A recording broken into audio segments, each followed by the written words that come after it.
جوري. أعلنت الفنانة جوري بكر من لحظات قليلة انفصالها بشكل رسمي عن جوزها رامي أحمد. وفي أول تعليق منها على انفصالها نشرت جوري ستوري على حسابها في موقع انستجرام قالت فيها: وجعل بينكم مودة ورحمة.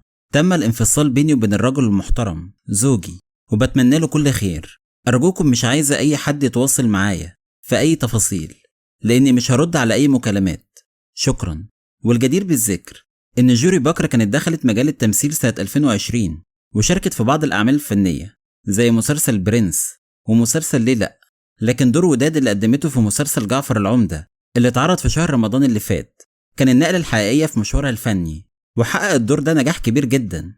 وبعد عرض المسلسل عرفنا كلنا إن جوري بكر كانت بتمثل الدور ده وهي حامل، وللأسف أعلنت انفصالها عن جوزها قبل ولادة مولودها الأول.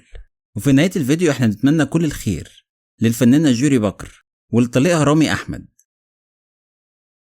ولحد هنا يكون الفيديو خلص. إلى اللقاء فيديو جديد وخبر جديد. سلام.